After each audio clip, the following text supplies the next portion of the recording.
저는 귀여운 8살 아들을 키우는 엄마입니다. 우리 아들은 장난기가 조금 심한 편인데 얼마 전에 대형 사고를 쳤지 뭐예요. 아파트 엘리베이터에 비치된 손소독제 있죠? 글쎄 아이가 거기에 소변을 봤다는 겁니다. 아유 우리 애기 얼마나 급했으면 아파트 CCTV에 그 장면이 떡하니 찍혀 있더라고요. 아, 어머니, 이게 뭡니까? 아파트 주민이 다 쓴 손소독제, 소변을, 난 그것도 모르고 손가락 사이사이 비비고 막 이걸로 막 밥 먹고 막. 죄송해요. 우리 아들이 장난기가 조금 호기심이 좀 많은 아이예요. 뭐 이 나이 때 애들이 뭐 한참 그러면서 크잖아요. 장난기요. 예. 이번에 걸린 게 2번째인 거 아세요? 처음엔 좋게 타일러서 보냈고, 그런데 이번에 소변도 모자라갖고 침까지 뱉어놨다고, 침을. 이번이 두 번째예요? 이 아이 진짜 크면 큰 놈 될 것 같아. 과학자라도. 아주머니. 아파트 입주민 회의 결과가 나왔어요. 네. 왜 이런 일이 생겼고 다시는 이런 일이 없게 처신을 하겠다. 사과문을 써서 집집마다 붙이세요. 당장. 사과문까지요? 그럼 우리 애기 얼굴 어떻게 들고 다녀요? 애가 이렇게 공개적으로 망신당하는 거 그건 아니지 않아요? 어머니. 이 소변 소독제 쓴 사람들이 아파트에 수수 뺄게요. 그 사람이 손해배상 청구 안 하고 이 정도 넘어가는 다행인 줄 아세요? 부산 사람이에요? 어색해요. 아니 애가 한 귀여운 실수인데 뭐 좋게 넘어가면 안 돼요?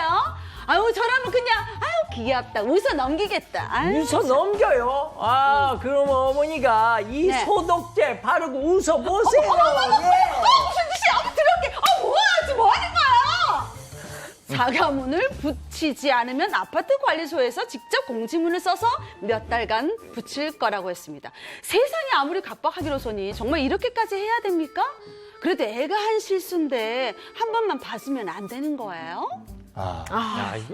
근데 아이가 실수라고 이게 장난이라고 그래도 좀 심하게 장난을 네. 했네. 한 엄마가 네. 인터넷 커뮤니티에 올린 글이었는데요. 자신의 8살 아들이 그 엘리베이터 안에 소독제 비치돼 있잖아요. 네. 거기에 소변을 봤다는 내용이었습니다. 어떻게 소변을 부모는 손소독제를 5회 정도 사비로 바꿔주기로 했는데요. 아파트는 입주민은 거기에 사과물을 좀 요구를 하는 상황이었다고 해요. 아파트 측이. 이에 엄마는 아이의 한순간 장난인데 이렇게까지 해야 하나, 입장 바꿔서 남의 아이가 이런 행동을 하면 자기는 좀 웃어 넘길 것 같다, 이렇게 좀 복잡한 심정을 토로를 했습니다. 저는 아닌 것 같아요. 말은 그렇게 해도 웃어 넘길 수 있는 그런 이거 일반적인 일이 아니잖아요. 그러니까 사과를 이게, 해야 되지 않을까 싶어요. 장난치고는 좀 심한 것 같고 네. 오히려 사과문에서 끝나는 정도가 입주민들이 좀 배려를 한 게 아닌가 싶기도 그럼, 한데 맞아요. 이 글 본 네티즌들 반응은 어땠어요? 다 똑같은 것 같아요. 사실 그쵸? 사람 네. 마음은. 네, 아파트 입주민 입장을 이해한다는 반응이었습니다. 좀 소개를 해드리면